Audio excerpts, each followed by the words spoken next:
Hello, and welcome to Overthink, the podcast where two philosophers try and help you navigate the difficult waters of modern life. I'm Ellie Anderson. And I'm David Peña Guzman. There is a myth out there about philosophers, Ellie, that I'm sure you and I are very familiar with. And that is the myth that philosophers are lonely hermits that spend most of their time in a room with no other people, spinning their thoughts and generating novel and original ideas without any kind of social contact or social support. The historian Barbara Taylor says that this myth of the lonely philosopher runs throughout the history of Western philosophy, and it stems from an idea that we already find as early as Plato, which is the idea that philosophical thinking, maybe like thinking in general, is a kind of inner monologue. It's like a voice inside your head saying things and developing thoughts, and that in order for that voice to work, you need to put yourself in a position of utter solitude. Let's think about why philosophical work might have the reputation of being lonely. But don't worry, for you non-philosophers, we're also going to be talking about loneliness in general, not just about ourselves. But I do think that there's an extent to which the kind of work we have to do as philosophers, which involves long periods of sustained reading, writing, and thinking, requires maybe not loneliness, but at least solitude, which is a distinction we'll be thematizing in the episode. I definitely find that I get my best work done in the morning. And so when I usually get up, I don't like to talk to anybody. There is a ban on speaking to me about logistics. I don't even check my email first thing in the morning. Except by your inner monologuer. No, I have a self-ban on logistics as well. No, I just use that time for those core practices of philosophical work. And if I feel disturbed during that period, like if there are interruptions, then it really throws me. And so I build my schedule and have the luxury of building my schedule largely around that. I never teach before 11 a.m. If I can help it, I like to teach in the afternoons. And in large part, that's because the morning is my best time to do my work because it involves a sort of focus. And that focus is best sustained when I'm alone. We're the opposite of one another in this regard. Yeah, one of us is a thinker and one of us is just an emailer. I am the emailer of Overthink after all. You actually are. Yeah. I never respond to you're the person who has the task in our division of labor. Yeah. I never respond to the emails you do. Yeah, I do some of the other. No, but I was going to say we're opposite in the sense that I always request morning classes because I feel like my morning time is also the time when my mind is sharpest. And I prefer to use that in interactions with other people, especially students. I really derive a lot of pleasure and a lot of gratification from that. But I mean, aside from what you mentioned, that, we read, we research, and that requires solitude, I think another aspect of philosophical work that contributes to this association between philosophers and loneliness is this expectation of originality, right? A philosopher must say novel things, original things. We must think things that other people haven't thought before. And in order to ensure that, we have to break away from the doxa, right? From the general public. And I think that also motivates this idea that the reason we have original insights is because we enact this retreat away from the community or from the social or from the public. Yeah. And Levinas argues, the philosopher Emmanuel Levinas argues in his book, Otherwise Than Being, that intellectual solitude for those who have the freedom to engage others is already not real solitude. And so what we're describing as this kind of breaking away is contingent upon the community from which we're emerging, right? So the intellectual solitude of this kind of subject is that of somebody who already belongs to a community and is thus in relation.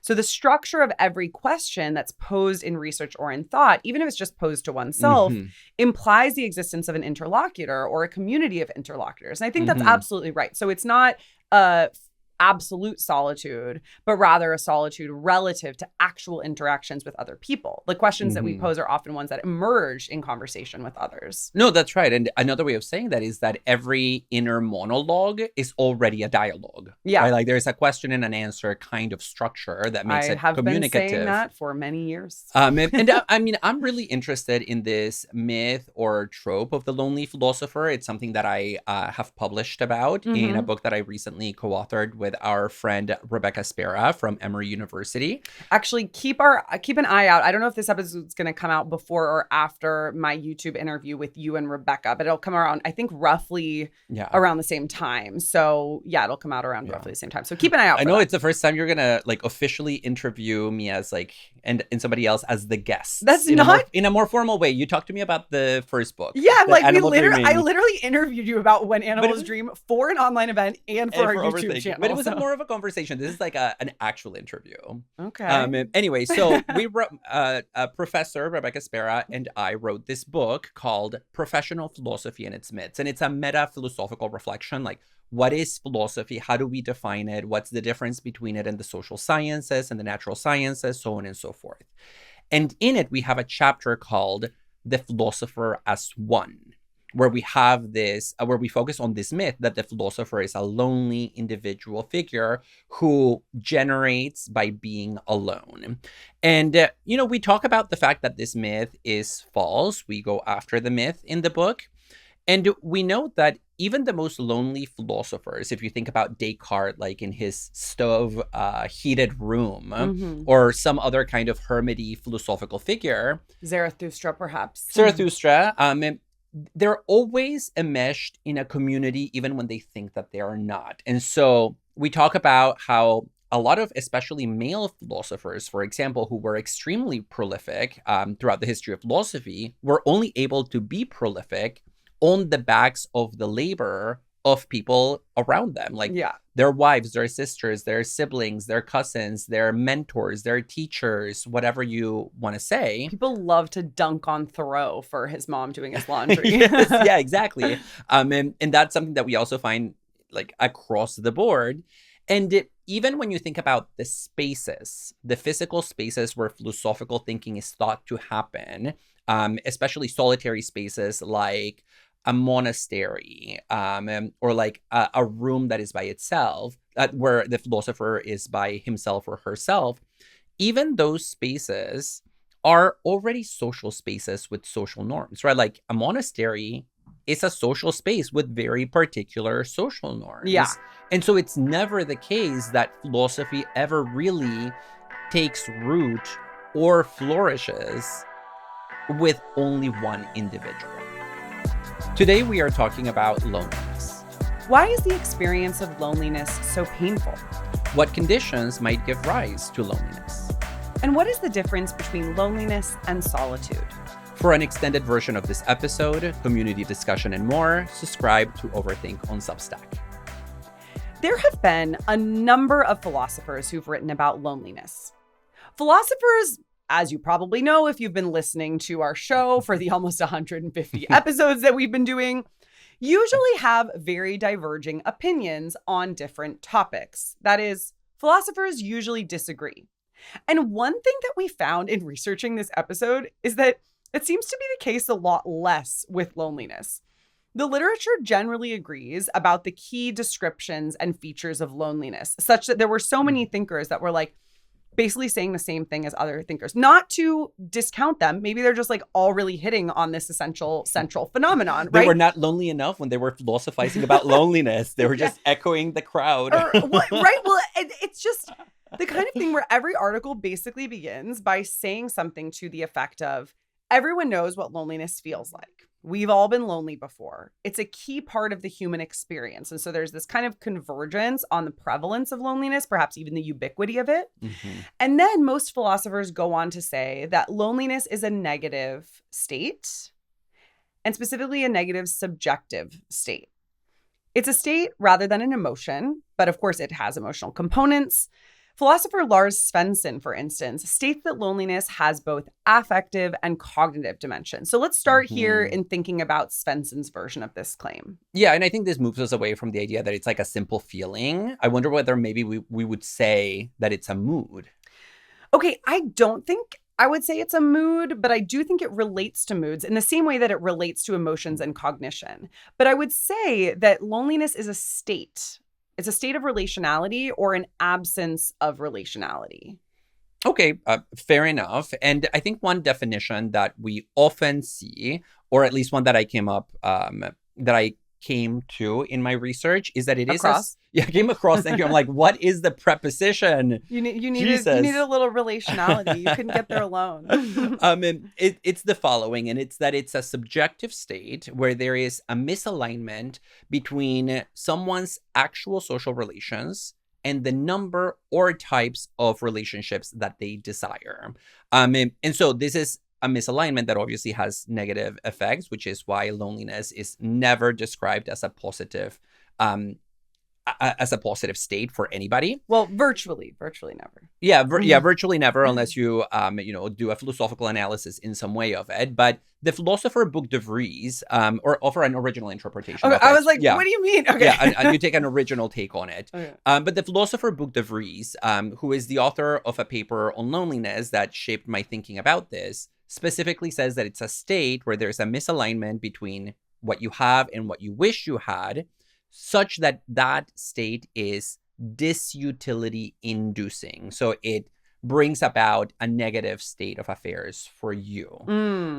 So basically, loneliness means having fewer relationships than you wish you had, or feeling like the relationships you have are not as intimate or as close or as reliable or as reciprocal as you wish they were. Man, I have definitely experienced both of those, but I think especially the latter. I've sometimes remarked in previous romantic relationships that I feel lonelier in those relationships than I do single. And these aren't even like horrible relationships. It's just like, oh, there's a real mismatch here. I feel terribly lonely. So I think that's super helpful to think about how it doesn't just mean, fewer relationships, but maybe also this misalignment between what you want out of a relationship. I mentioned that we were going to talk about Svensson a little bit, and then we went off in a different direction, which is totally fine. This is super interesting what you just mentioned.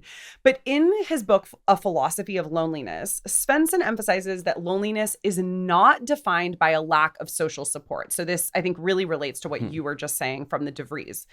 After all, you can have social support and still be lonely. And this is one way of getting at the distinction between loneliness or solitude and aloneness. You can't be alone in a crowd, but you can be lonely in a crowd. Yeah, I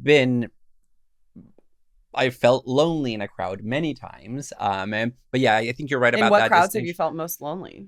You said that with such, it seems so evocative. I mean, I think in places like bars, for example, they can be very lonely places if you go on your own, even if you're surrounded by a lot of other people who are bumping up to you, like shoulder to shoulder. If you go, like in sporting events, I have felt lonely. Even in political demonstrations where I've shown up by myself without like my clique of friends. As a counter protester? I felt loneliness in those cases. And another feature of the difference between loneliness and solitude is that loneliness has like a necessarily negative valence, or maybe like most of the time it's thought to have that negative valence, whereas solitude does not have that association. Loneliness involves discomfort, pain, suffering. It is disutility inducing, as Vincent points out. But when we think about solitude, it doesn't seem to have a particular valence attached, right? Like solitude is being on your own and spending time with yourself. And that could be either neutral. I mean, it could be negative, but it also could be neutral or it could be positive.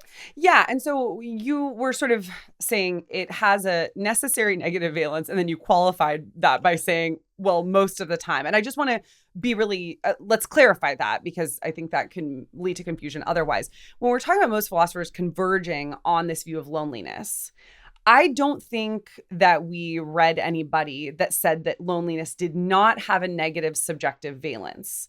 There are occasionally people who will say, well, there's a silver lining in loneliness. One of those is Nietzsche, whom we'll come back to a little bit later. But that doesn't mean that it's not uncomfortable or painful. And so I do think 201, in our research, we came across views that treat loneliness as a negative subjective state. Sure. Another clarification that I think is worth mentioning is that we are thematizing, following some thinkers, the distinction between loneliness and solitude. But philosophers who write about the experience of being by yourself don't always systematically differentiate between them. So sometimes people write about loneliness and its positive and negative sides, or solitude and its negative and positive sides. So it's not as systematic, especially because that distinction, it's an English language distinction, loneliness versus solitude, that doesn't exactly map onto the distinctions that other natural languages have. So that's also another source of this ambiguity. Well, maybe that's actually a point. Maybe this is the point at which you can raise I was going to say the issue of Nietzsche, but that sounds Nietzsche had a lot of issues. He sure did. But I knew you were going to mention something from Nietzsche, and this seems relevant here. No, okay, great. This is maybe a time to just jump directly into that, because one of the things that draws me to Nietzsche is his reflections on solitude, and I love my solitude. It's something that I cherish profoundly. Yeah. And Nietzsche talks about how important solitude is for philosophical originality and for literary and artistic creation more generally. And he's kind of tapping into that myth that I mentioned earlier of the lonely philosopher who recedes into this space where they are by themselves and then they start generating novel ideas. But he has a couple of aphorisms in The Gay Science that really highlight his views on this point. He says at one point in The Gay Science that all great works of art and poetry and literature are monological. That's the word that he uses. And so monologue refers to I'm thinking with my inner voice by myself without the distractions of other people and without the distractions of a social space. And because they are monological, it means that in order to create them, I need to pull myself away. And as he says, I need to forget the world. So I need to bracket everything around me and recede into myself. Yeah, that's me before I've had my coffee or while I'm having it in solitude and silence. And I think that is a very powerful antidote to our culture's emphasis on just constant connection. And so I think, check out Nietzsche's Gay Science if you want a reason to not have screen time in the morning. But even if somebody like Nietzsche doesn't clearly distinguish between loneliness and solitude, I think the distinction is extremely helpful, and it is most clearly thematized by the philosopher Hannah Arendt. And she writes about loneliness and solitude in a way that I just think is super, super interesting. It actually pertains to the dialogue point that you mentioned earlier. So Arendt describes solitude as being in dialogue with oneself. When we're alone, we're still in relation. We're just in relation with ourselves. And so it's not a withdrawal from relationality. It's simply a different kind of relationality. And she actually thinks that solitude is essential for thinking.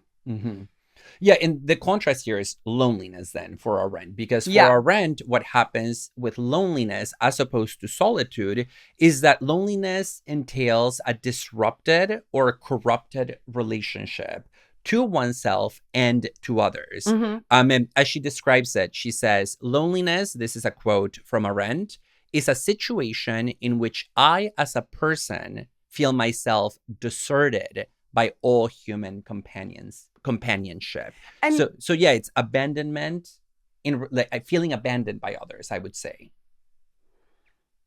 And this is a situation with which she would have been very familiar firsthand. She had to go into exile from Germany with the rise of the Nazis because she was Jewish. And one interesting thing that I learned from an article by Samantha Rose Hill, who's an Arendt scholar, I feel like I always go back and forth between Arendt and Arendt. Usually it's just easier in English to say Arendt, but then there's like, as with the pedantic people on our YouTube channel, there was somebody who was like, it's Arendt. And I'm like, well, actually, forgive my bad German accent, but it's actually Arendt, but okay, whatever. She also lived in the US for a really long time. So whatever. I started off by saying Arendt. I might just move to Arendt because it's easier. An Arendt scholar, Samantha Rose Hill, has this article where she describes how Arendt actually felt particularly lonely while teaching at UC Berkeley in the 1950s. She was stuck out in California, horribly lonely place to be, under the palm trees in the sun. But she was away from her intellectual community. And by then, she was also already well known. And she found herself teaching to these giant crowds of adoring students. That was a really lonely experience for her. And so her loneliness was partly a function of being too much in the public eye. Yeah, I mean, it's lonely at the top. And that's something that a lot of people who experience fame and who become celebrities in whatever domain report. Yeah. That once you reach a certain level of notoriety, your ability to form meaningful relationships with others kind of dissipates because you can have fans, you can have managers, you can have like adoring students, but you don't have peers, right? And so the absence of equality and reciprocity contributes to the sense that you are in the crowd, but also in a meaningful way kind of separated from it, giving rise to that negative experience of feeling like you've been abandoned, deserted, or like the kinds of relationships that you currently have are not the ones that you wish you had.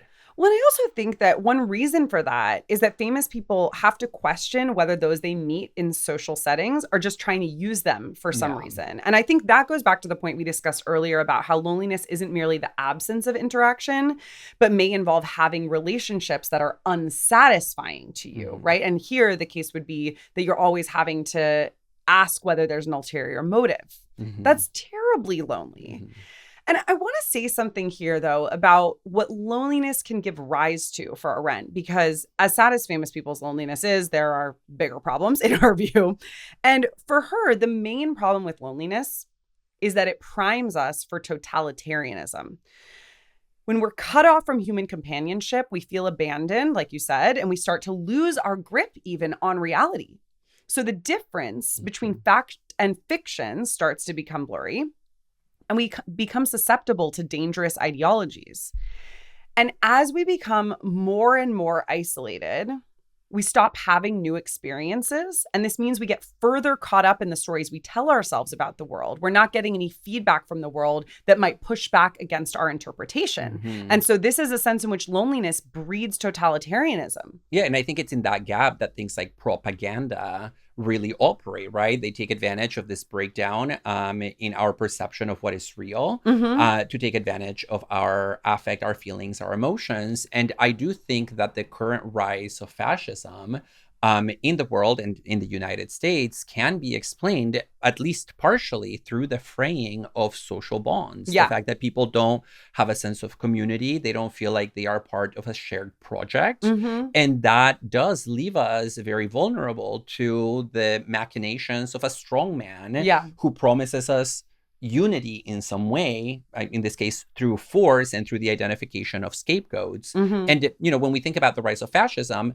fascism comes from an Italian root, from an Italian term that means bundle of sticks, like a number of sticks like held together by like a string or by the hands.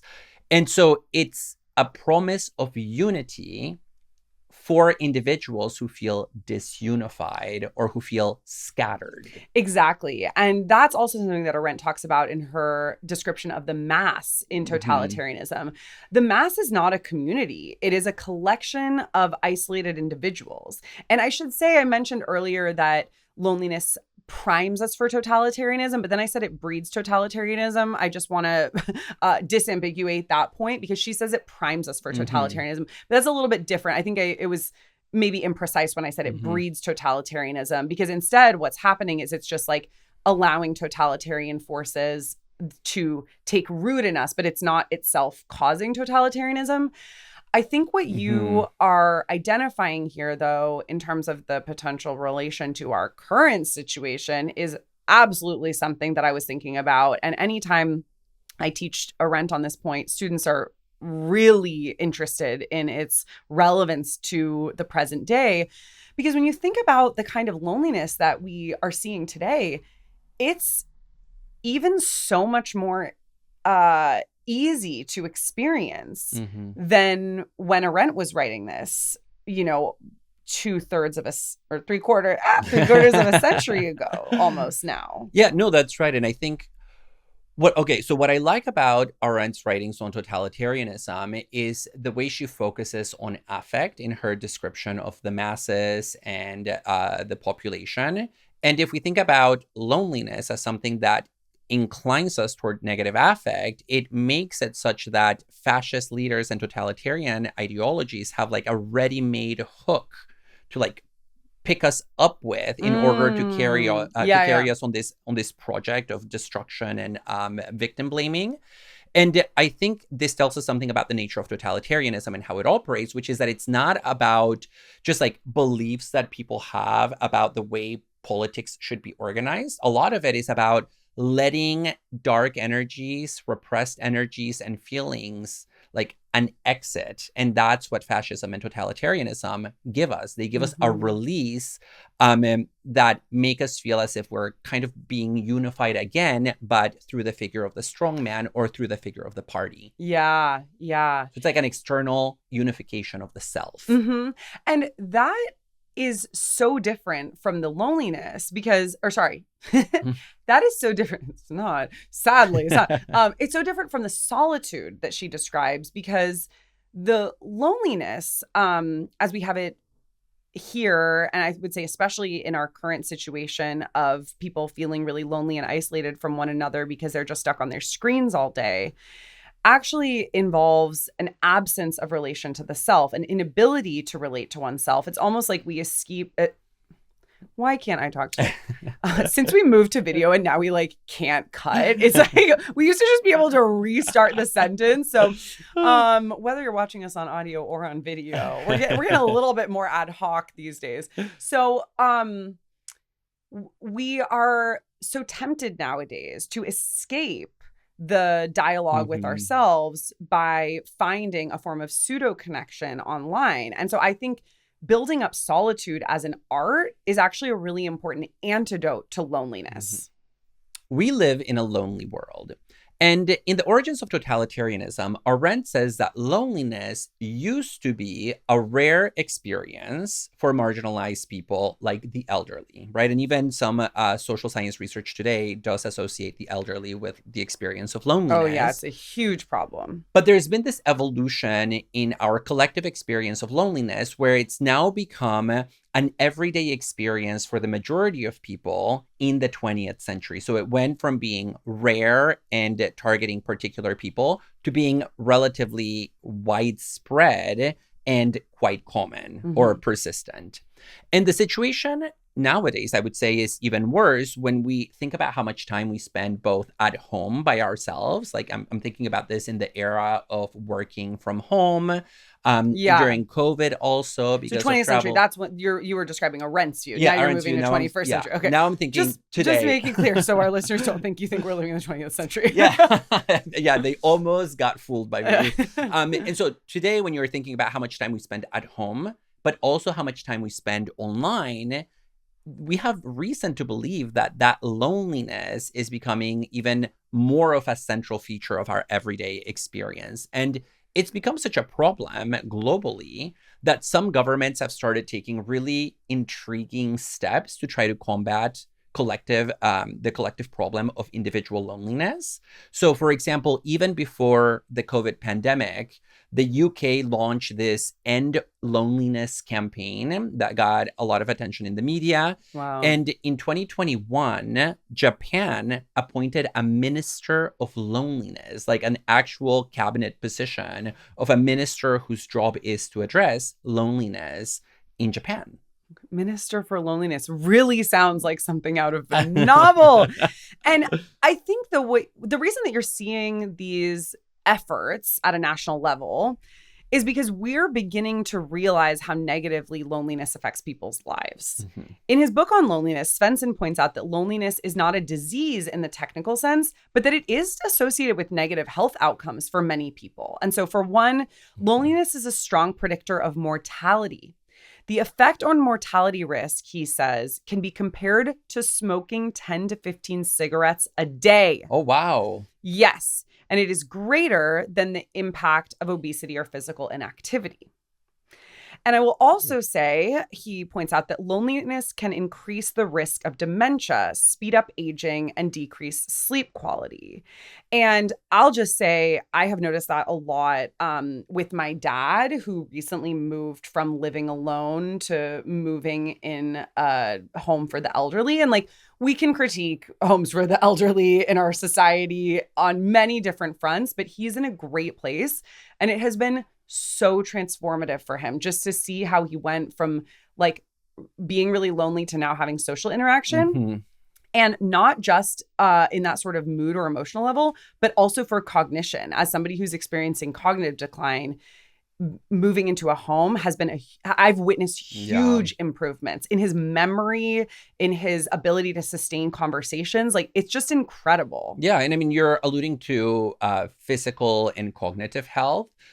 Here, we obviously also have to include mental health, more generally, depressive tendencies. It's something that hit me when I first did a postdoc. Remember, after I finished my PhD, I moved to Canada, to Sudbury, Ontario, to do a postdoc. David, you were so lonely. I was extremely lonely in this very small Canadian town. And it was my first experience of what I now would call a mild depression. And it was my partner who said, hey, I think you're slightly depressed. We need to think about it in those terms. And it was due to the loneliness that I felt there. It was a loneliness literally in the sense that I had no connections to the town, but also because it was so cold that I spent most of my time indoors doing academic work in my like stove heated room, like Descartes. Yeah, like Descartes. And it was a really difficult time for me. You didn't use that as an excuse to go through the whole course of the meditations that Descartes prescribes. He says we should all do it at least once in our lives. I did not do that. But, independently of whether we're talking about mental health or physical health, I think if we do recognize that loneliness has these public health implications on a large scale, one question that we might ask is whether the state has not just like an opportunity to intervene, but a moral obligation to address the loneliness of its citizens. Interesting. And so I was doing research about loneliness for a couple of weeks before this episode. And then I ran into this literature of primarily analytic philosophers writing about this very question, about whether the government has an obligation or incurs an obligation to take proactive steps against loneliness. Yeah. And that's so fascinating to me. I'm curious what you found. I don't know this literature at all. Yeah. So I think there is a number of views, but there are two main views that I could identify through my research. One view maintains that the state, at the very least, so it's like a minimalist claim. At the very least, the state has an obligation to intervene against loneliness in situations where the state has enacted policies that directly contribute to the loneliness of its citizens. Ooh, such as? So the philosopher whom I mentioned, Boek de Vries, he uses the example of COVID. Obviously, during COVID, states passed regulations and policies that diminished our ability to travel. We couldn't go to work. Even shopping was a very lonely experience. And of course, the states were justified in doing that because we wanted to curb the spread of the virus. But that doesn't deny the fact that the state directly contributed to the loneliness of the citizens. And so he says states that imposed those limitations incurred an obligation to address the problem. And he gives examples of what the states could have done but didn't do. Okay. Which includes things like funding widespread, maybe online, since we couldn't do it in person, like meditation sessions for people to deal with loneliness, or offering free state-funded family therapy and couples therapy sessions. Because we know that during confinement, things like domestic abuse went through the roof because the home became a pressure cooker. Yeah. And it's not just COVID. That's a kind of easy example insofar as like it's intuitive why that created loneliness. There's another example that I also find very compelling. And this comes from the bioethicist Zohar Lederman, who is writing about the health of Palestinians, especially in Gaza. And he was writing about this before the 2023 conflict, but also afterwards. And he says, look, we know that the Israeli state for a long time has been doing things that produce loneliness in the Palestinian population. And so he says, the state of Israel has a debt. And that's a debt, the state of Israel has a lot of debts to the Palestinians. But one of them, he says, is to deal with the loneliness that it is producing in this community. Okay, so what comes to mind there for me immediately is the restricted travel and freedom of movement. That's what he's talking about. Okay. So anything else, or is that's really his main focus here? Yeah, and just like the conditions of oppression in general. Yeah, I wasn't sure about like right to gathering laws or anything like that. Anything that prevents individuals from pursuing the social relationships that they wish they could would then be something that exacerbates and drives loneliness. Okay.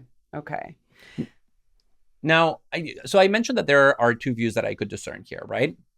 One is this minimalist view that at the very least, if the state is responsible, they have this obligation. But then there is this other view. This comes primarily from the philosopher Kimberly Brownlee, who writes about this in her 2020 book, Being Sure of Each Other. Ooh, I really like that title. I've heard of Brownlee, but I don't know this book. Yeah. I want to know. She writes about how states always have a moral obligation to address loneliness because social connection, the kind that enables human flourishing, is a fundamental human right. Okay. And so a number of people have picked up her view and ran with it and written about it in this literature. And many of them point to some of the things that states could do to minimize loneliness in the population that are very practical. So, for example, people talk about funding spaces of connection, like funding parks, libraries, community centers, art fairs, ensuring that there is free or at least very accessible public transport so that people can go and see their loved ones or their friends or just go out.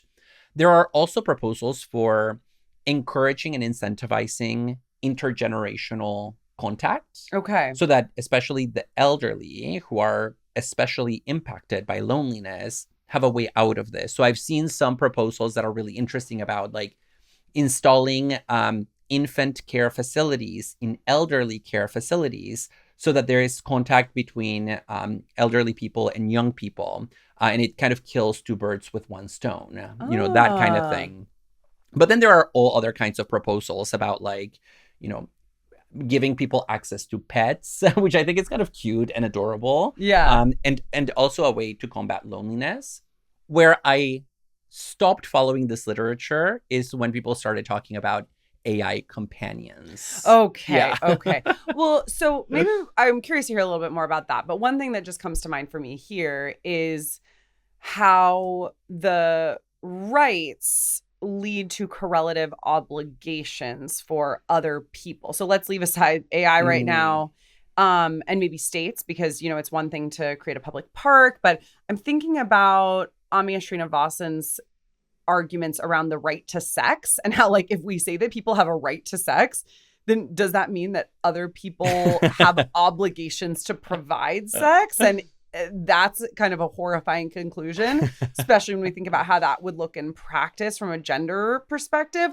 So, yeah, I guess I'm curious about if there is a right not to be lonely, does that mean that there is an obligation for other people to provide social connection? And if so, to whom, to how many people, under what circumstances? It raises a lot of practical questions for me. Yeah, no, I think the question here is whether we frame it as an obligation on the part of the state that has as you said, a correlative obligation on the part of other individuals. Yeah. So like, if I have a right to sex, then do you have to give it to me? The answer is no. Yeah. In connection to loneliness, if I have a right to social connection, does that mean that you have to be my friend in order to fix my loneliness? The answer is also no for these thinkers.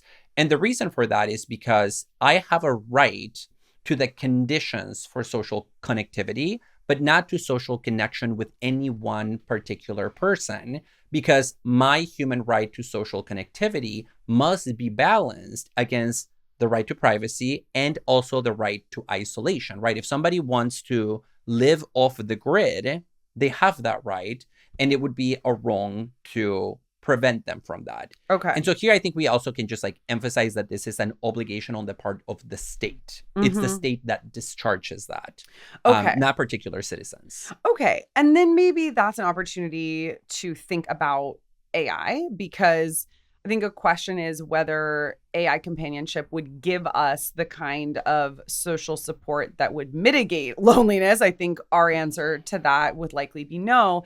But I'm thinking about Arendt's definition of loneliness as a situation in which I feel myself deserted by all human companionship.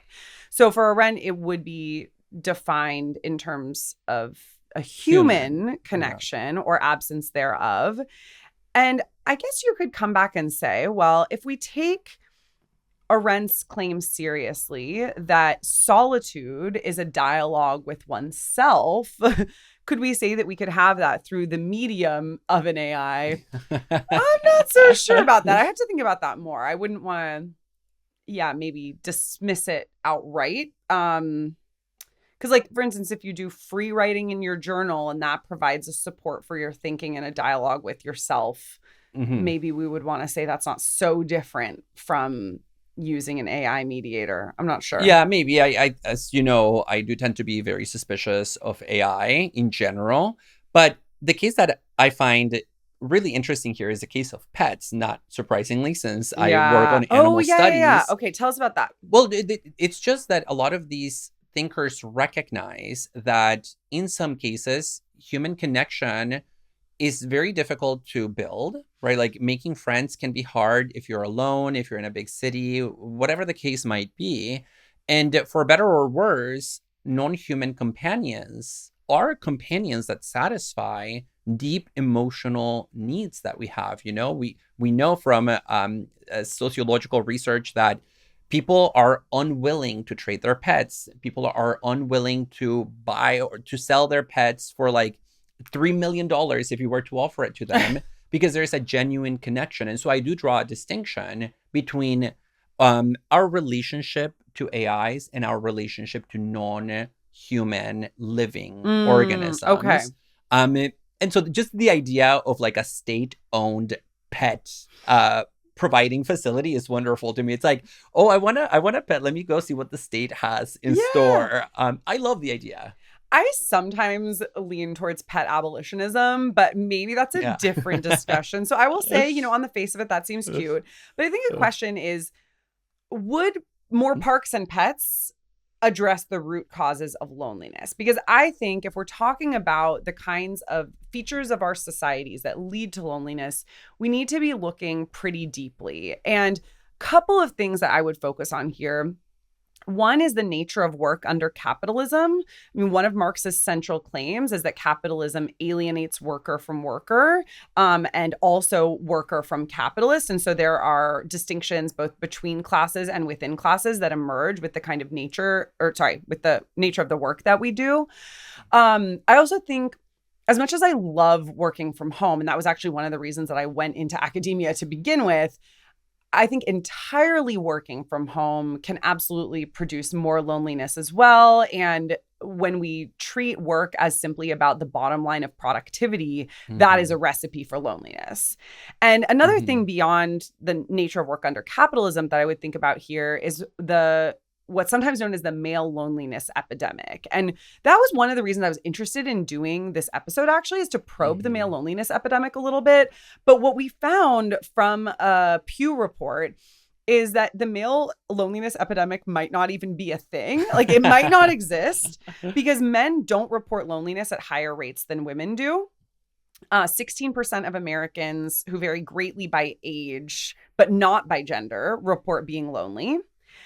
However, I would say that self-report data is not enough to say that the male loneliness epidemic doesn't exist, because I think if you think about the actual communication that's at work in different kinds of gendered relationships, you can see how absolutely the sorts of relationships that men have would tend to lead to loneliness. Something we've discussed about in previous episodes and that I've worked on in my research is very relatively low levels of self-disclosure among men compared to women. Men very often treat romantic partners, especially if those partners are women, as their main and even only source of emotional support. They're not talking to each other enough about their problems. They're not confiding in each other, asking for advice very much.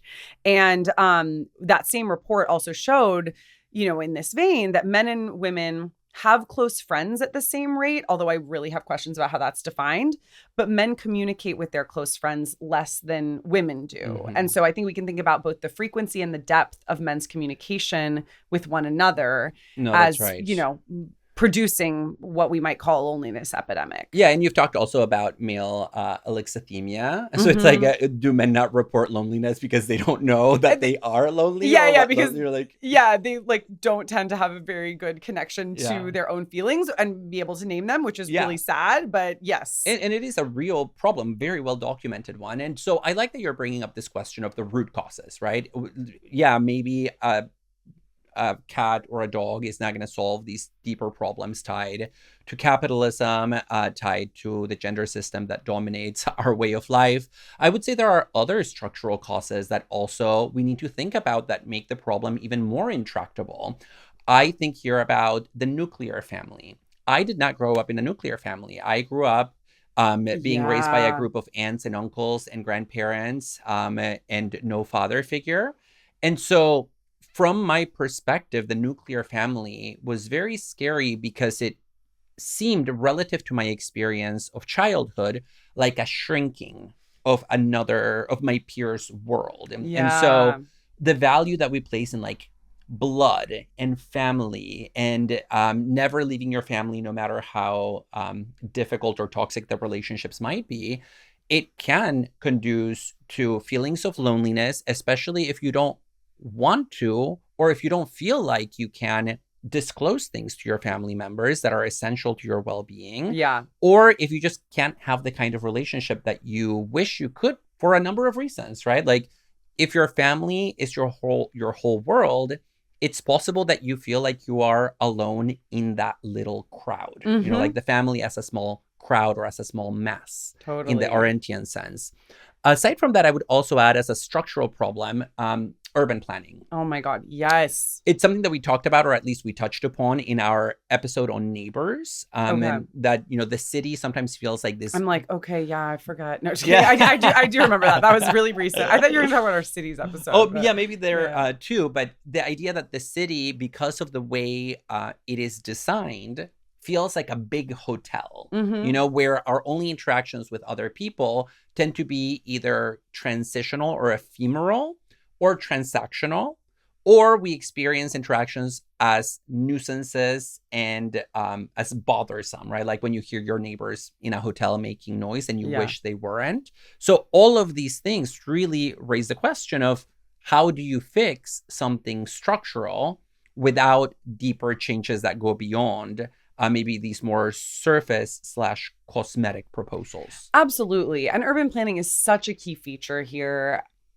I think in LA where I live, people who move to the city very often find that the structure of the city is like truly set up for loneliness. We could talk about suburbs as, being an aspect of that too. LA is very suburban with the rise of suburbs in the 1950s, which is related both to the rise of the nuclear family, or let's say the consolidation of the nuclear family as ideology, and also to increasingly alienated work under capitalism. There's, the conditions being set up for loneliness.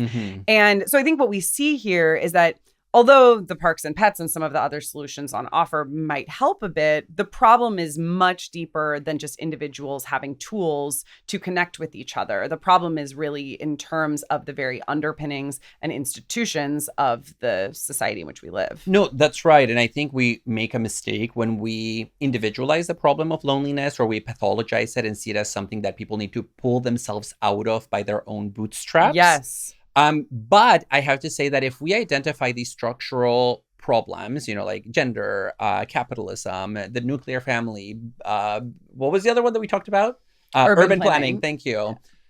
And we recognize that all of those are maintained by the state, that they are like the ideology of the family is supported by the state. Yeah. Maybe it brings us to that view where, hey, the state is implicated here. The state is responsible. So at the very least, it gives us a little bit more ammunition to motivate an argument as to why large-scale state solutions need to be implemented, because this still falls on the hands of the state. Loneliness can have a lot of causes and a number of forms, as we've already discussed. But the philosopher Jill Stauffer argues that there's a form of loneliness more extreme than what we experience when we lack strong relationships or satisfaction in the relationships that we have, or, the kinds of loneliness that we might experience in a capitalist world. Stauffer points out that those kinds of loneliness still have a world and access to some kind of social support, even if that is insufficient. She contrasts this with situations of dehumanization and oppression, where the very existence of a world and ourselves are destroyed or under threat. And this is what Stauffer calls ethical loneliness, to differentiate it maybe from that everyday sense of loneliness that we've been talking about up until now. And she says in this book that ethical loneliness, this is her definition, is the experience of being abandoned by humanity. So it's similar to the Arendtian definition of loneliness that has to do with feeling deserted. But she adds, compounded by the experience of not being heard. Mm-hmm. So ethical loneliness is when you feel like nobody in the world is there for you and nobody can hear even your calls for help or whatever it is that you might want to say to other people. And that kind of loneliness, I think we have to be very clear about this, isn't just about a perceived relationship to other people, like, oh, I don't have the kinds of relationships that I wish I had. It's a deeper denial of the very possibility of interdependence and human connection. And it's premised on human violence. It pertains to those people whose world has been destroyed by human violence. And she says, therefore, it would be a category mistake to conflate it with the kinds of loneliness that we've been talking about so far. And for Stauffer, we tend to view dehumanization through the lens of the liberal subject, but when we do that, we're wrong. We tend to think about violence and oppression as violating our basic human rights or our bodily autonomy. And of course, we're autonomous. We make decisions for ourselves and our personhood that nobody can make for us. But Stauffer thinks, and here she is drawing on her background in continental philosophy. Oh my God. We love a contemporary continental philosopher. She's a peer. Yeah, she is a peer. She's not alone in our presence. I've actually met her. She has amazing shoe game, and she's truly wonderful. Anyway, would love to hang with her more. It was only one time at a conference. But anyway, she thinks that we shouldn't make the liberal subject the core defining feature of humanity, because then we ignore our simultaneous condition as dependent and vulnerable. So the idea is not like, let's start off with this liberal independent subject, but rather let's start off with our human condition as both being autonomous and dependent at the same time. She even goes so far as to say that sovereignty is dependence. And I think, this is a somewhat familiar idea, this starting point that she's coming from in our subfield of continental philosophy, which is, in many ways critical of the liberal idea of the autonomous individual. Yeah, but I think this speaks to the role that loneliness plays in that liberal conception, because if we take the concept of the liberal subject kind of literally and take it to its most rational conclusion of like literally the sovereign, like the person who is above the rest as a sovereign ruler. Yeah. We said earlier in connection to Arendt, it's lonely at the top. To truly be sovereign means to cut connections of dependence to everybody else and only relate to others in a kind of one-way, asymmetrical, imbalanced way that leaves you completely bereft of community. Although at the same time, the sovereign is dependent on the community for recognition of their own sovereignty. Mm-hmm. And so I think even if we take the sovereign as a sort of exception or the, figure that is alone at the top, they're only at the top because other people have helped place them there and maintain their position there. Yeah, and for Stauffer, who is really interested in situations of dehumanization and very extreme violence, beginning from a philosophy of relationality, codependence, or interdependence. Codependence is not quite the same. Interdependent, let's say interdependent selfhood. Yeah. And just intersubjectivity in general. If we begin from that perspective, we are better able to understand how it is that human beings go about destroying the selves and the worlds of other people. Because we do that, right? There are situations, and we're all familiar with what those are, where there is a kind of ontological violence that we perpetrate against others. And for understanding that violence, we have some language available to us from that liberal project through the language of rights, right? Rights discourse allows us to say, my rights have been violated because somebody has done something to me that violates my bodily autonomy or whatever. Even the language of human rights, which is developed in the wake of the Holocaust in the 1940s and then the 1950s, is kind of meant to give us language to talk about this. But Stauffer makes the claim that the kinds of dehumanization that she's interested in, you can't capture the reality of that using the language of rights discourse, right? Even human rights, even universal human rights don't really help all that much. Yeah. Well, and let me just say that also makes me wonder about our previous conversation about rights and obligations from states. Not that conversation was moot, but rather that I think maybe for Stauffer, that would be at most just a part of the story. And at least maybe completely misguided and, the wrong framework to apply. Well, and it's because it minimizes or misunderstands perhaps the nature of the violence in question. So what goes wrong in cases of dehumanization? She says it's not that somebody's rights have been violated, although we might also say that. It's something much more profound, which is that we have failed to respond to somebody else's very status as an other. Okay. Right. So we have failed to respond to the humanity of the other. So it's not just that we violate their human rights. It's that we fail to bring them into a common world. And in fact, we destroy their world.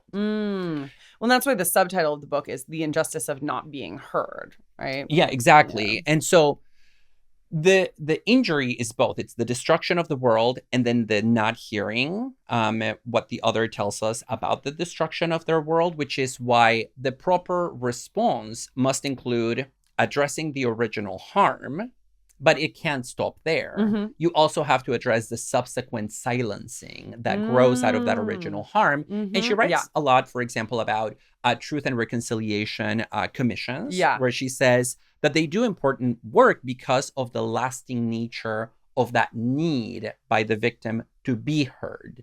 And that's something that you cannot address if you just focus on the original moment of that breach of a shared trust. Yeah. And if you have been hearing, our listeners, a little resonance with Emmanuel Levinas on the notion of the other, you are right to hear that. Indeed, she's drawing this framework from the work of Emmanuel Levinas and Jean Améry, who are two philosophers who survived and wrote about intense experiences of oppression and incarceration during the Holocaust.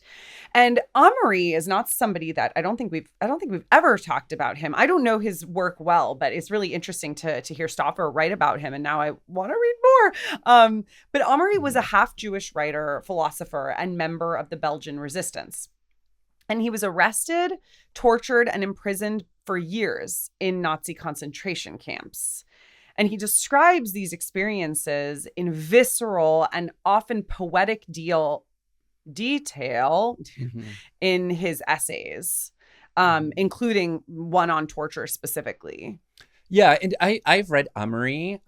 In fact, the first paper I wrote as an undergrad that I was ever proud of was on Améry and Fanon on violence. Oh, cool. Yeah, thanks to my mentor from undergrad, Deborah Achtenberg, who specializes on Jewish thought. Yeah. I also met her at conferences. Yeah. And we read Améry, and yeah, the descriptions are unsettling, they are transformative, and he talks about his experience living under Nazi rule, and he says he makes a point to draw attention to this, even though his own relationship to his Jewish identity was very ambiguous. Like, he never really claimed it.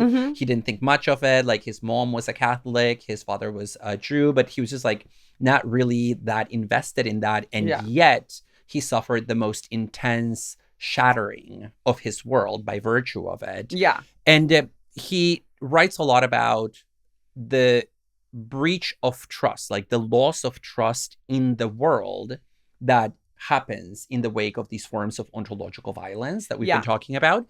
And he focuses especially on what he calls the first blow, like the first attack that you receive. That could mean literally the first like physical punch, if you're a prisoner or if you're in an internment camp. But it also just could mean your first run-in with power that seeks to oppress you, like the first time you're arrested or the first time your family members are targeted. And he says that while the experience of ethical loneliness, although he doesn't use that term, he doesn't say ethical loneliness, but he's thinking about it. Yeah, it's Stauffer's term, which he's drawing in part from his work. Yeah. He says that breach, that ethical sense that the world is falling to pieces, occurs from the very beginning, from that first blow. So it's not something that comes about gradually and takes a long time. It's just there from the beginning. And I want to read a quote where he writes about this blow.